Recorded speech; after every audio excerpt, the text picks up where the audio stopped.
Singular है, लेकिन बड़ी बात क्या है इसके अंदर, ये सारे क्या है, थर्ड पर्सन है। सिंगुलर तो है लेकिन ये थर्ड पर्सन है, थर्ड पर्सन नाउन है ये। और इधर का जो पार्ट है, इधर का इतना इतना पार्ट जो है, ये भी थर्ड पर्सन है और सिंगुलर है, लेकिन ये प्रोनाउन है। तो इसमें क्या दो बातें आ रही है हमारे पास कि इफ द सब्जेक्ट, हमारे पास यदि सब्जेक्ट क्या है, थर्ड पर्सन सिंगुलर नाउन या प्रोनाउन होगा, तो इसका फॉर्मूला क्या होगा। जहां पर आपने डू यूज किया था, अभी हम क्या यूज करेंगे, डज, फिर सब्जेक्ट, फिर फर्स्ट फॉर्म, फिर उसके बाद ऑब्जेक्ट क्वेश्चन मार्क। आप देखो जैसे ये है,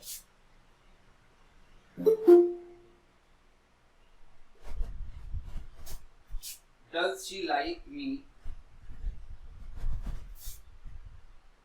इसको देखिए, ये डज क्यों यूज हो रहा है, because the subject is third person singular, क्योंकि हमारा सब्जेक्ट क्या है, थर्ड पर्सन सिंगुलर है। तो मैंने बताया आपको, यदि आपका सब्जेक्ट थर्ड पर्सन सिंगुलर है और आपका जो सेंटेंस है वो क्या है, इंट्रोगेटिव है, तो इसका फॉर्मेशन का जो सेंटेंस को जो रीअरेंज करना पड़ता है वो ऐसे करना पड़ता है। सबसे पहले डज यूज होगा, फिर सब्जेक्ट यूज होगा, फिर ये बहुत बड़ी बात हमने पढ़ी है पहले भी कि फर्स्ट फॉर्म ही यूज होगी यहाँ पर, बिकॉज द सेंटेंस डिमांड्स, क्योंकि सेंटेंस की डिमांड भी यही है, वो डिमांड करता है कि यहाँ पर फर्स्ट फॉर्म लगाओ, बिकॉज द सब्जेक्ट, क्योंकि सब्जेक्ट हमारा क्या है यहाँ पर, शी, और ये क्या है, थर्ड पर्सन सिंगुलर है। अब सिंगुलर का आपको मीनिंग क्लियर हो जाना चाहिए कि एक वचन जो संख्या में एक होगा। अब ऑब्जेक्ट चाहे कुछ भी होगा, उसका कोई मतलब नहीं इसके अंदर, ये हमारे पास यहाँ ऑब्जेक्ट आ जाता है। तो इसकी सेंटेंस फॉर्मेशन रीअरेंजमेंट आपने ऐसे करना है, यदि ऑब्जेक्ट वर्ब से पहले यूज किया होगा तो वो गलत है, यदि वर्ब सब्जेक्ट से ही पहले यूज कर दी गई है तो गलत है इस सेंटेंस के अंदर और प्रेजेंट टेंस के अंदर। तो पहला पार्ट मुझे लगता है कि आपको क्लियर हो गया होगा। आपको तो इंग्लिश टू इंग्लिश ही सोचना पड़ेगा ना वहां पर, तो इंग्लिश टू इंग्लिश सोचने के लिए आपको क्या चीजों का ध्यान रखना पड़ेगा। देखो यहाँ पर भी वही है, 1 2 3 4।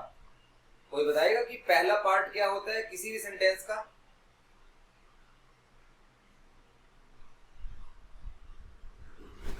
इंडेफिनिट। अच्छा, कोई और बोलेगा? अफर्मेटिव। अफर्मेटिव। इंडेफिनिट जो है वो बेटे टेंस का होता है, मैं सेंटेंस का पूछ रहा था, ठीक है, कोई बात नहीं। कोई हो सकता है कि मेरी आवाज में कुछ पहुंचने में प्रॉब्लम आ गई हो, लेकिन उन्होंने भी ठीक कहा था, वो टेंस के पॉइंट ऑफ व्यू से बोल रहे थे। अभी हम सेंटेंस के पॉइंट ऑफ व्यू से बात कर रहे हैं। जो सेंटेंस के पॉइंट ऑफ व्यू से बात है वो ये हमारे पास है पहली अफर्मेटिव। अफर्मेटिव सर आपने लास्ट में WH फैमिली का नहीं बताया? हाँ, वो रह गया आपका, पिछले का रह गया। Yes sir. चलो उसको भी कर लेते हैं, एक पार्ट रख लेते हैं इसका। WH का बहुत इजी है बेटे, जहां आपने डू या डज लगाया ना, उससे पहले WH आ जाएगा। देखो एक पार्ट है यहाँ, मैं क्लियर कर देता हूँ, डू और डज, सब्जेक्ट, फर्स्ट फॉर्म और ऑब्जेक्ट क्वेश्चन मार्क, ये जो पार्ट है ये सबसे आगे आएगा, बाकी कॉमन है। इसका रूल आगे वही चलेगा बेटे जो आपने पहले पढ़ा ना, कि if the subject is in third person singular, मान लीजिए हमारा सब्जेक्ट थर्ड पर्सन सिंगुलर है, तो हमारे पास वर्ब की फर्स्ट फॉर्म ही लगेगी और यहाँ पर डज लगेगा, बाकी WH फैमिली तो वही आएगा जो WH वर्ड होगा। अब if the subject is in I और प्लूरल, यदि आपका सब्जेक्ट आई या प्लूरल है तो यहाँ पर डू लगेगा और यहाँ फर्स्ट फॉर्म। मैं दो एग्जांपल आपको दे देता हूँ, जैसे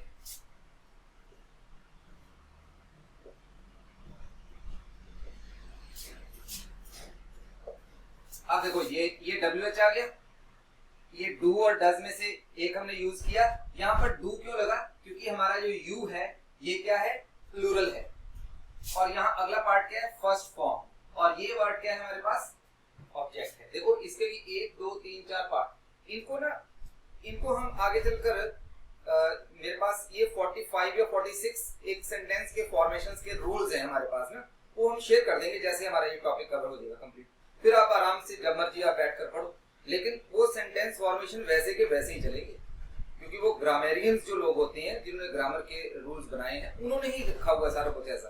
क्योंकि कोई भी चीज है उसको हम कई बार सोचते हैं कि ऐसा क्यों होता होगा, कि यहाँ डज ही क्यों लगाया, डू क्यों नहीं लगा दिया। अभी देखो ये तो बात सही बात है कि हमारा नाक यहीं लगा है, यहाँ क्यों नहीं लगा, ठीक है, रूल है ना, ये भी हमारा एक हमारी सृष्टि ने या हमारा जो बॉडी का जो स्ट्रक्चर है वो ऐसे ही बन रहा है, ये तो नेचुरल चीज है। लेकिन एक मैनमेड चीजें भी होती हैं कुछ, हाँ उसमें अमेंडमेंट्स चलती हैं, संशोधन जिसको बोलते हैं, वो चला सकते हैं आप, लेकिन अपनी मर्जी से नहीं।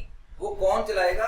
वो सिर्फ ग्रामरियन लोग जो होते हैं, या कि जो डिक्शनरी को जो कंपाइल करते हैं लोग, या कि एक हमारे पास इंटरनेशनल इंग्लिश सोसाइटी है, वो लोग जो हैं वो इसके रूल्स बनाते हैं आगे चलकर। अब जो रूल पर्टिकुलर बन चुके हैं, जो कि यूनिवर्सल रूल्स हैं हमारे पास, अब जो इंडिया में जैसे इंग्लिश बोली जाती है रूल्स के अनुसार, वैसे ही वर्ल्ड में, दुनिया में किसी जगह भी वैसे ही बोली जाएगी, क्योंकि इसके लिए यूनिवर्सलिटी जो है बहुत जरूरी है बेटे। अब आपको समझ आ गई बात यहाँ? अब देखिए, मान लो मैं यहाँ लिख देता हूँ why does you, है ना,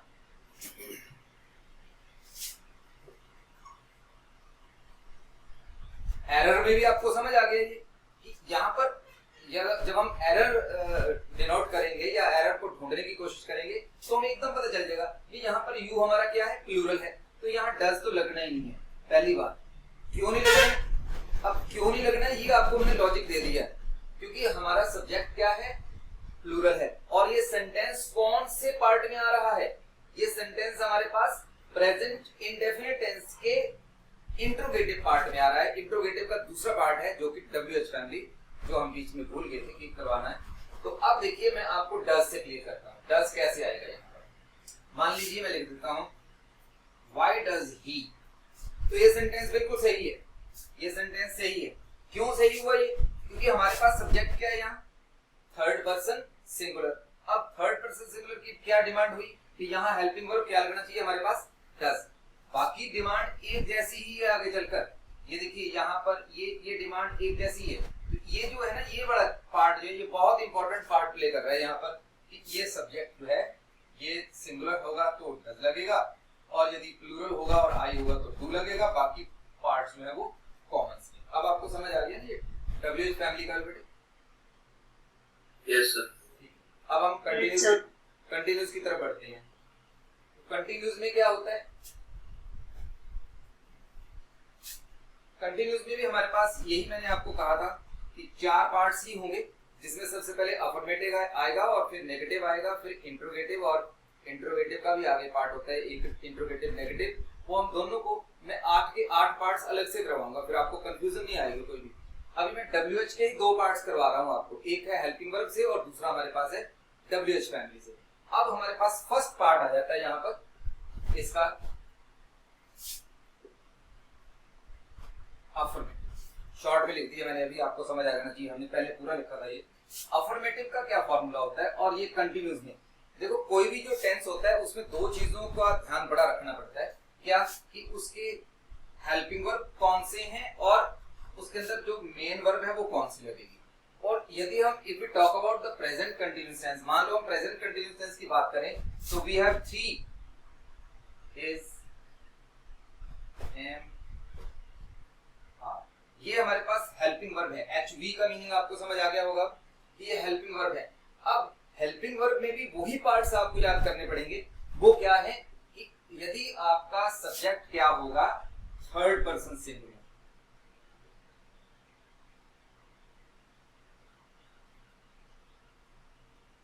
यदि आपका सब्जेक्ट थर्ड पर्सन सिंगुलर है तो हमें कौन सा हेल्पिंग वर्ब चाहिए होता है, इज। कौन से टेंस में? प्रेजेंट टेंस में। अब हम बात कर रहे हैं अफर्मेटिव सेंटेंस की। यदि हमारा सब्जेक्ट क्या है, आई से शुरू हो जाता है, मतलब मैं से शुरू होता है, तो क्या यूज करेंगे यहाँ पर हम? एकदम से हमारे पास किस चीज की डिमांड होगी यहाँ पर? एम की। और यदि हमारा सब्जेक्ट जो है प्लूरल होगा, प्लूरल चाहे आपका फर्स्ट पर्सन का है, चाहे सेकंड पर्सन का है, चाहे थर्ड पर्सन का है, वहां पर आपने क्या यूज कर देना है? एकदम से आर। अब कहाँ यूज करना है? ये सेंटेंस फॉर्मेशन में या सेंटेंस के रीअरेंजमेंट में पढ़ते हैं। तो ये आपको समझ आ गई होगी बात कि कौन सी चीजें कहाँ कहाँ चाहिए। अभी ये अपने मन में रख लीजिए कि ये हमारे पास 3 हेल्पिंग वर्ब हैं। ये 3 हेल्पिंग वर्ब किसके हैं हमारे पास? प्रेजेंट कंटीन्यूअस टेंस के।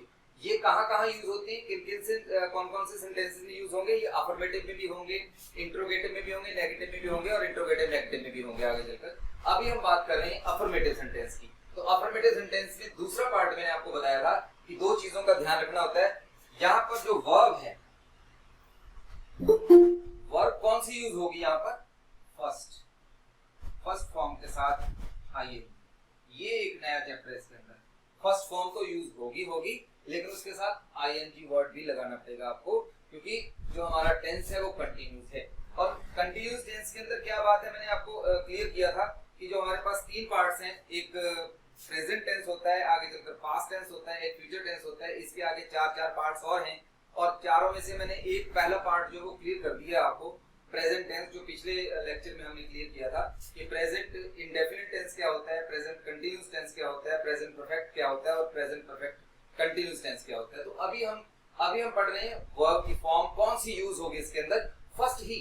लेकिन हमेशा आपने कंटीन्यूअस टेंस के अंदर उसके साथ वर्ब की फर्स्ट फॉर्म के साथ क्या यूज करना है, आईएनजी यूज करनी है। ये बातें आपको इस टेंस को सॉल्व करने से पहले आनी चाहिए। अब देखिए ये हो गया क्लियर हमारे पास पार्ट। अब बातें वही हैं, इसमें भी हमारे पास दो तरह की बातें हैं। अफर्मेटिव में भी क्या है, if the subject is I, if the subject is plural, if the subject is singular, third person। ये तीन बातें आ गई बेटा इसके अंदर। यदि आपका सब्जेक्ट आई से शुरू होता है, यदि आपका सब्जेक्ट प्लूरल है, अब आई प्लूरल और सिंगुलर थर्ड पर्सन मैंने अलग से आपको डिफरेंशिएट कर दिया कि कैसे कैसे। यदि आपका सब्जेक्ट क्या है, सिंगुलर थर्ड पर्सन है, तो क्या यूज होगा। अब हम इसके पहले पार्ट को पढ़ लेते हैं। ये मान लीजिए पहला है इसका, ये दूसरा है और ये इसका हमारा तीसरा पार्ट है। किसका, अफर्मेटिव सेंटेंस का। और ये अफर्मेटिव सेंटेंस किसका कर रहे हैं हम अभी, प्रेजेंट कंटीन्यूअस टेंस का। यदि ये पहला पार्ट आ जाता है आपको, तो इसका फॉर्मूला क्या होगा, आई से शुरू होता है, सबसे पहले सब्जेक्ट प्लस एम, वर्ब की फर्स्ट फॉर्म के साथ आईएनजी प्लस ऑब्जेक्ट। देखिए ये पहला पार्ट आ गया आपके पास। यदि आपका सब्जेक्ट आई से शुरू होता है तो इसकी सेंटेंस फॉर्मेशन ये होगी। अरेंजमेंट भी आपने इसको रीअरेंजमेंट भी ऐसे करना है, आपने आगे पीछे नहीं करना है। इसकी जो पोजीशन है वो वैसी की वैसी होनी चाहिए। अब देखिए दूसरा पार्ट है, if the subject is in plural. यदि मान लो आपका सब्जेक्ट प्लूरल में है तो क्या होगा, सब्जेक्ट प्लस यहां पर क्या आएगा, आर। फिर उसके बाद फर्स्ट फॉर्म के साथ आईएनजी फिर ऑब्जेक्ट। अब थर्ड पार्ट क्या है, if the subject is in third person singular. यदि आपका सब्जेक्ट थर्ड पर्सन सिंगुलर होगा तो इसका फॉर्मूला क्या होगा, subject plus is plus verb की फर्स्ट फॉर्म के साथ आईएनजी प्लस ऑब्जेक्ट। अब देखिए इन तीनों के हम एक एक एग्जांपल ले लेते हैं। एक एक एग्जांपल लेंगे तो आपको देखना ये फॉर्मूला बिल्कुल लगेगा कि हाँ सही यूज कर रहे हैं। अब अरेंजमेंट तो वही है, पोजीशन सब्जेक्ट की सबसे पहले है, उसके बाद ये जो चीजें हैं ये हमारी क्या चीजें हैं, ये हमारे पास क्या है, हेल्पिंग वर्ब है यहाँ पर बेटे, और ये हमारी मेन वर्ब यहाँ पर आ गई। इनकी पोजीशन देख लो कहाँ पर है, और ये लास्ट के पार्ट्स क्या है हमारे पास, ऑब्जेक्ट। तो इसमें चार ही पार्ट हमारे पास यूज हुए। सब्जेक्ट अपनी जगह पर ही है और इसकी पोजीशन यहाँ आ गई है, और वर्ब की फर्स्ट फॉर्म क्या यूज हो रही है यहाँ पर, फर्स्ट फॉर्म के साथ आईएनजी आईएनजी आईएनजी यूज हो रहा है, और इसके बाद हमारे पास ऑब्जेक्ट भी यूज हो रहा है। तो इसलिए इसमें हमने क्लियर कर दी बात बिल्कुल। अभी देखो मान लो मैं आपको एम बड़ा सेंटेंस करता हूं,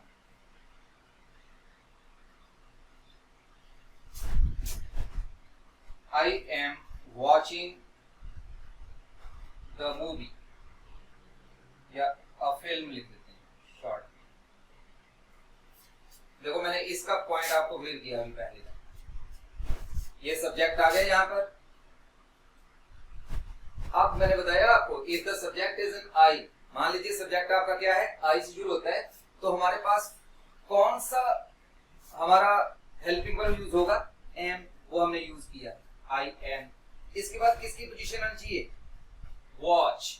वॉच के साथ क्या यूज किया हमने, आईएनजी, वॉचिंग आ गया वर्ड, इसको वॉचिंग बोलना है। मैंने बताया डब्ल्यू से जो शुरू होते हैं वर्ड वो कैसे होते हैं। तो इसके बाद अ फिल्म।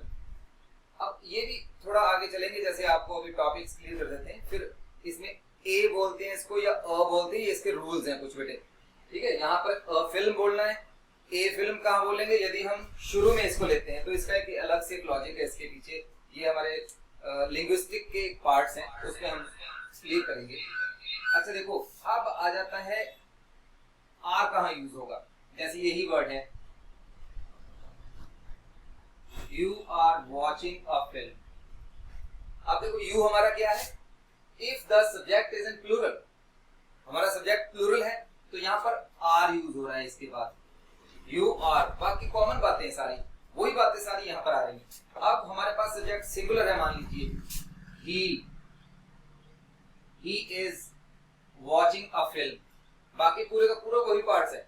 अब देखो कॉमन बातें क्या आ रही हैं, ये फर्स्ट फॉर्म के साथ आईएनजी, ये कॉमन लिखा हुआ है यहाँ पर, देखिए ये कॉमन बात है ना। यहाँ पर डिफरेंशिएट कहाँ हो रहा है, यहाँ पर डिफर कहाँ कर रहा है, सिर्फ और सिर्फ इस जगह पर ये डिफर कर रहा है। ये क्यों कर रहा है, इनकी वजह से, ये इनकी वजह से। ये एस का मतलब क्या है, सब्जेक्ट। तो ये मैंने अलग से पार्ट बता दिया आपको कि यदि आपका सब्जेक्ट आई होगा, यदि आपका सब्जेक्ट प्लूरल होगा, यदि आपका सब्जेक्ट सिंगुलर थर्ड पर्सन होगा, तो कौन कौन से पार्ट्स यहाँ पर चलने हैं, ये आपने अभी आप समझ लिया है। अब आप देखो इनका कि सेंटेंस को आपने रीअरेंज कैसे करना है।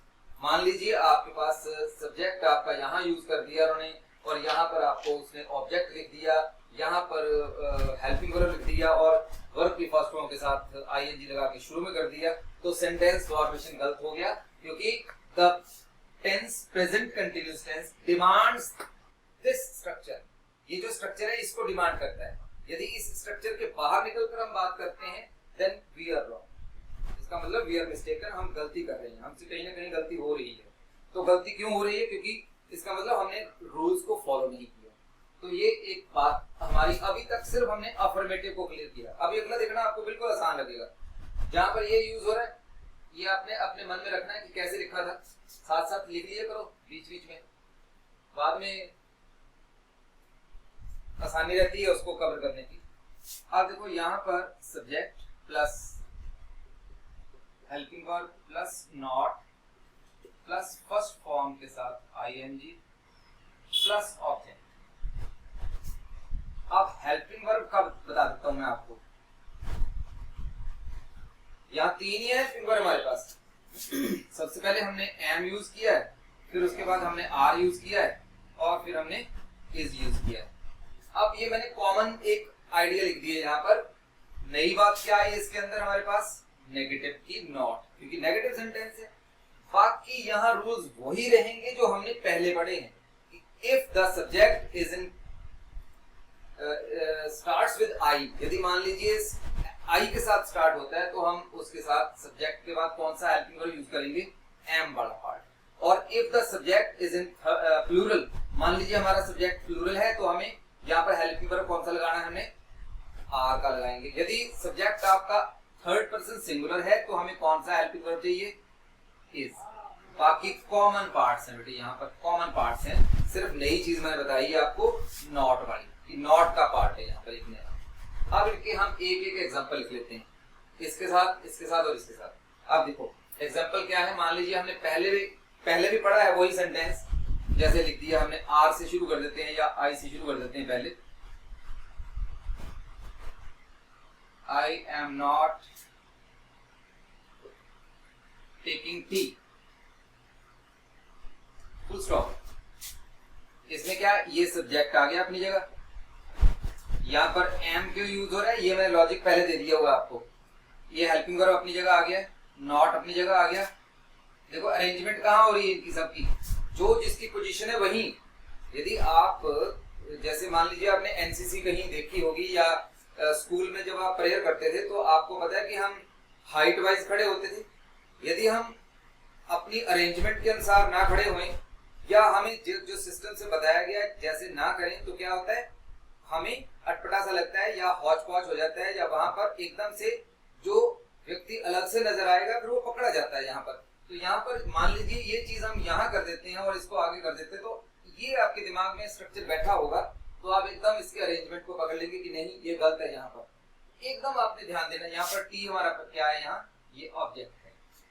अब नई चीज क्या आ गई यहाँ पर, नॉट। बाकी ये जो कॉमन फैक्टर यहाँ चल रहे हैं, जैसे मान लीजिए ही इज, बाकी नॉट टेकिंग टी आ गया, सब कुछ वही है।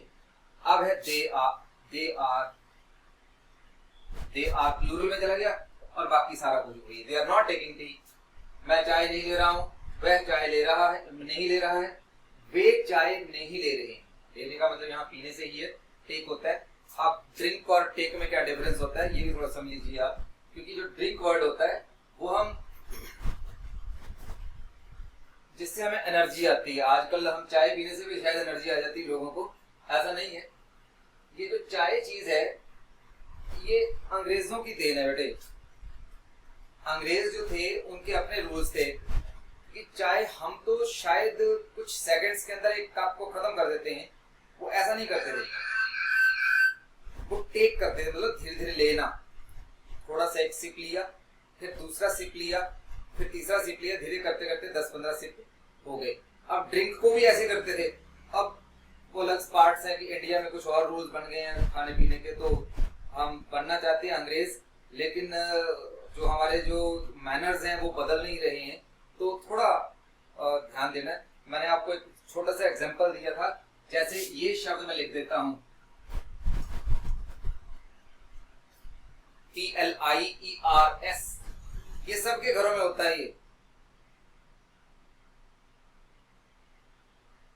प्लस, हाँ, बोलते इसको प्लास है, पर है ये प्लास नहीं है वर्ड बेटे, क्योंकि अब देखो जो ये आर है ना, ये आर, ये ग्रामर के अंदर इसको क्या बोला जाता है,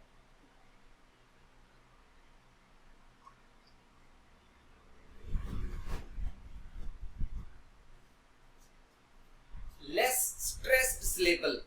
ये क्या मतलब है कि जिसको हम कम बोलते हैं पर बोलते जरूर हैं, ऐसा नहीं है। जैसे MOTHER, अब बोलेंगे मदर, र को ज्यादा रगड़ा दे दिया, ठीक है, तो वो गलत हो गया। मदर, ब्रदर, फादर, ऐसे सिस्टर, ब्रदर, मतलब हम समझाने के लिए किसी को बोल सकते हैं। जब पहली बार मान लीजिए कोई लिसनिंग स्किल में चल रहा है तब तो कोई बात नहीं है, लेकिन यदि हम इफ वी प्रोनाउंस करेक्ट, यदि हम हमारी प्रोनाउंसिएशन करेक्ट होगी, तो मेरे को लग रहा है कि हमारी जो राइटिंग स्किल भी सही होगी। तो ये जो वर्ड है इसको बोला कैसे जाता है, प्लायर्स। जो र वर्ड है ना, बोलना है, लेकिन इसको प्लास नहीं बोलेंगे हम। अब देखो मैंने क्यों बोला आपके साथ ये बात, क्योंकि मैंने कहा था ना कि we always follow the English gentleman. हम हमेशा ही जो अंग्रेज लोग हैं उनको हम फॉलो करते हैं। शायद हम उनके नौकर ही थे कहीं ना कहीं 200 साल पहले, ठीक है। तो 200 साल पहले क्या होता था कि हम देखते होंगे उनको, कहीं ना कहीं हम उनको देख रहे हैं, वो घर में बैठे हुए हैं और वो शराब भी पी रहे हैं, और शायद उन्होंने ये हमसे मंगवाया और हमें सुना क्या, प्लास ही बढ़ गया, बस फिर आगे, ठीक है। बहुत से शब्द हैं जो वैसे संस्कृत से बने हुए शब्द हैं कई, जो हमारे इंग्लिश के अंदर है, उनके ऊपर भी हम बातचीत करेंगे। वो जब मैं स्पेलिंग के टॉपिक पर आऊंगा तब आपके साथ वो शेयर करूंगा। अब अगला पार्ट क्या है हमारे पास, अफर्मेटिव सेंटेंस हुआ अभी क्लियर इसका, और नेगेटिव। अब देखिए इंट्रोगेटिव में क्या होता है। इंट्रोगेटिव दो तरह के हैं, एक हेल्पिंग वर्ब से है और दूसरे WH फैमिली से है, ये आपको पता है। अब हेल्पिंग वर्ब हमारे पास 3 है, इज, एम या आर। WH कौन से होते हैं ये आपको अभी बता के हटा था, पहले भी मैं थोड़े लिख देता हूँ, फिर एक दो बार लिखने से आपको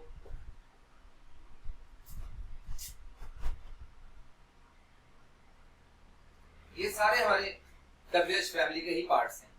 ये सभी क्या कर रहे हैं, इंट्रोगेटिव, मतलब ये कोई ना कोई एक क्वेश्चन बना रहे हैं सभी, चाहे इससे चाहे इससे। मतलब यदि ये सेंटेंस के शुरू में आता है तो क्या से सेंटेंस शुरू होगा, और यदि इन से सेंटेंस को शुरू होता है तो सब्जेक्ट से ही होगा, लेकिन क्यों, कैसे, कब, कहां, ये आगे चलकर आता है। जैसे मान लीजिए मैं लिख देता हूं इससे कि क्या मैं एक फिल्म देख रहा हूं, क्या तुम एक फिल्म देख रहे हो, क्या वे एक फिल्म देख रहे हैं।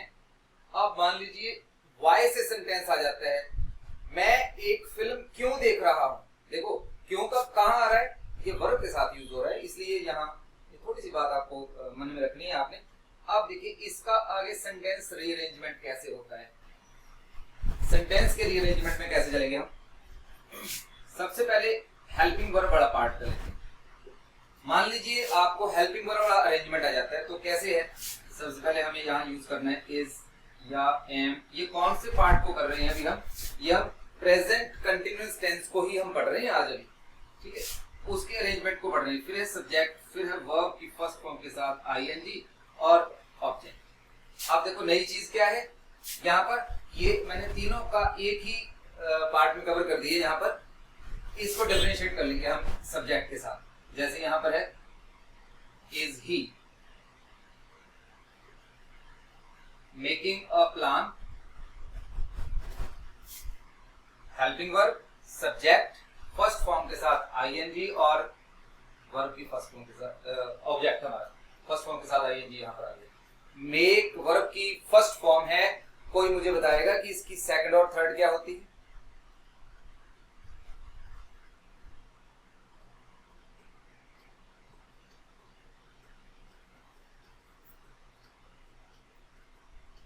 स्टूडेंट्स, मेरी बात समझ आ गई आपको? मेक की सेकंड और थर्ड फॉर्म मैंने इसलिए पूछी है क्योंकि जो मेरा अनुभव है वो स्टूडेंट्स गलत बताते हैं ज्यादा से ज्यादा। अब देखिए बच्चों के मन में क्या गलत होगा, जैसे मेक, मेक्ड, मेक्ड ऐसा नहीं होता है, ठीक है? मेड होगा। हाँ, अब तो आपको हो गया ना, क्लियर हो गया। क्योंकि मैं चाहता हूँ कि आप मुझे एकदम बताएं कि आप जब भी कोई और सब्जेक्ट्स भी पढ़ रहे हैं तो उसमें देखो इंग्लिश तो चलेगी सब जगह, बिना इंग्लिश के हम आगे नहीं बढ़ सकते हैं, ये आपको पता ही है ना। तो ये मैंने इसलिए पूछा है। बहुत से शब्द हैं जो जैसे मैं लिखूंगा, एक और शब्द लिख देता हूं, मान लीजिए यहाँ पर एक और है ना? ये मैं बोल रहा हूं कि फर्स्ट फॉर्म है वर्ब की। कुछ दिन पहले मैंने आपके साथ शेयर किया था ये सेकंड नहीं है जो आपके दिमाग में आ रहा होगा कि सी, सॉ, सीन, ठीक है? वो आ रहा है ना आपके दिमाग में, तो कि ऐसे होगा। अब ये वर्ब की फर्स्ट फॉर्म है, इसकी आपने मुझे सेकंड और थर्ड बतानी है और मीनिंग भी मुझे बताना है। किसी को पता है? सर एक तो शॉर्ट होगी। स्पेलिंग बोलेंगे आप? SAWED। हाँ ठीक है। मीनिंग क्या होगा इसका? सर देख लिया मतलब नहीं, यहाँ पर देख रहे हैं मतलब देख लिया सर। नहीं, आप रॉन्ग है बेटे। आपका आंसर सही है पर आपका मीनिंग गलत है, ठीक है? अब ये देखना तो इसके अंदर है ही नहीं कहीं भी। इस SAW देखने वाला नहीं है कुछ भी, यहाँ पर देखने का मीनिंग नहीं है यहाँ पर कोई भी। देखो इसका मतलब मैंने आपको पकड़ लिया बीच बीच में, मुझे नहीं पता बाकी लोग क्या सोच रहे थे इसके बारे में। जिन्होंने बोला, जो हमारे साथ इंटरेक्ट कर रहा है, मैं उससे अंदाजा लगा लूंगा कि बाकी बच्चों की भी मेंटालिटी ऐसी हो सकती है ना? कोई बात नहीं, हमसे गलती होगी और हम ही ठीक करेंगे आपस में। देखो इसका मतलब होता है आरे से लकड़ी को चीरना। आरी होती है ना, आरी हमारे पास घर में होती है या बाजार में देखी होगी आपने किसी कारपेंटर के पास।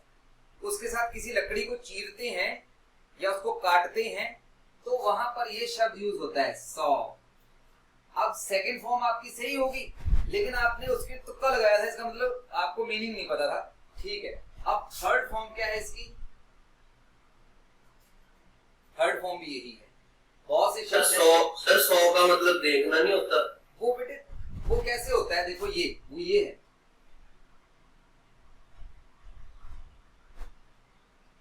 वो यहाँ पर है ना, वो इसका हिस्सा है, वो इसका हिस्सा है। ये फर्स्ट फॉर्म है, बता रहा हूं मैं आपको।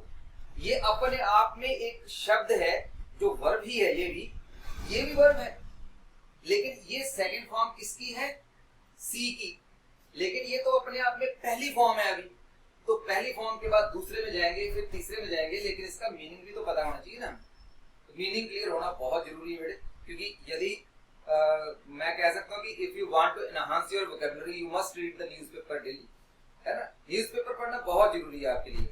आपको टेलीविजन देखते हैं आप तो डेली इंग्लिश का जो न्यूज़ चैनल होता है, BBC लंदन देखिए या आप इंग्लिश का कोई भी न्यूज़ चैनल जो होता है वो उसको जरूर सुनिए। सुनने से क्या होगा? आपकी लिसनिंग स्किल बढ़ेगी। आगे चलकर बच्चे यहाँ के इस इलाके के लोग जो हैं वो चंडीगढ़ में कोई कोचिंग ले रहा है आइल्स की, कोई कहीं कुछ ले रहा है, तो वहां पर जाकर वो कहाँ फंस रहे हैं? कॉम्प्रिहेंशन में फंस रहे हैं। मुझे भी रोज कहीं ना कहीं किसी न किसी बच्चे के फोन आते हैं कि सर वो हमें एक लाइन दे देते हैं। जैसे उन्होंने कल एक बच्चे को लाइन दी थी कि should smoking B ban in India publicly और नॉट। तो वो कह रहे थे सर एक ही सेंटेंस है, उसमें मतलब 250 वर्ड्स में लिखना है। सर कैसे लिखें? अब देखो मैं तो लिख दूंगा 1 मिनट में, है ना, या कुछ टाइम में हम लिख देंगे। वो क्यों लिख देंगे? क्योंकि हमारे पास वोकैबुलरी है। वोकैबुलरी एकदम नहीं आती है, उसको एनहांस करने के लिए, उसको बढ़ाने के लिए आपको रीडिंग की हैबिट डालना बहुत जरूरी है।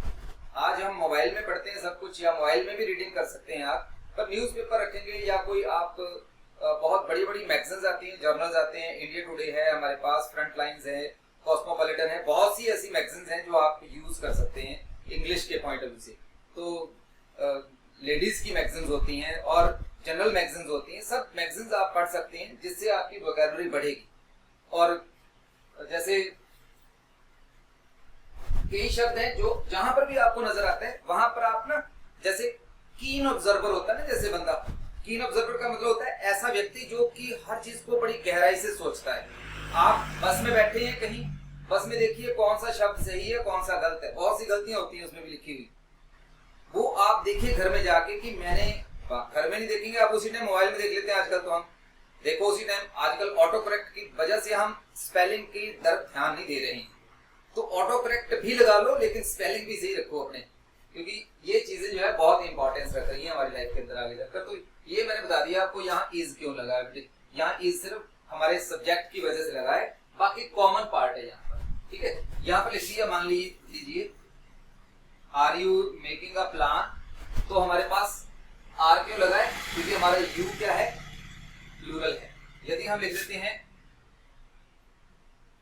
Is he making a plan, तो आपको पता चल गया होगा कि यहाँ पर इज मैंने लगा दिया पहले भी, आर वाला लिख लेते हैं, एम वाला लिख देते हैं यहाँ पे,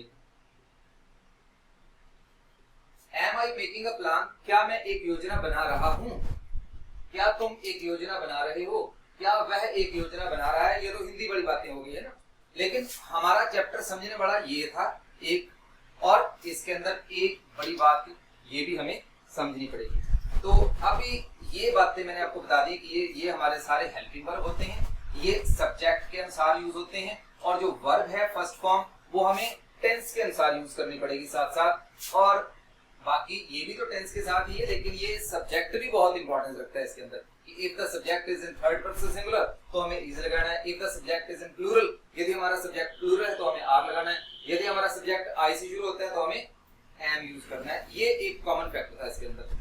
अब आपको मुझे लगता है कि समझ आ गया होगा ये पार्ट। तो सेंटेंस को अरेंज करने के लिए ये बातें आपके माइंड में रखना बहुत जरूरी है। तो इसलिए इसमें नई चीजें क्या है वो हम आगे और करते जाएंगे। तो मैं थोड़ा सा आपको एक छोटा सा पार्ट करवा देता हूँ हल्का सा, फिर हम आपका लीव करेंगे यहाँ पर। अच्छा, इसमें एक और जो बात थी हमारे पास, अभी हमने कौन सा पार्ट किया है, प्रेजेंट कंटिन्यूअस टेंस। अभी हम परफेक्ट की तरफ बढ़ेंगे, और परफेक्ट के बाद WH फैमिली आपको समझ आ गई होगी अब तो, कि बाकी सारा कुछ वही है, जैसे ये सब्जेक्ट और यहाँ पर ये helping verb plus not plus verb की फर्स्ट फॉर्म के साथ ING प्लस ऑब्जेक्ट, ये हमारा नेगेटिव सेंटेंस हो गया।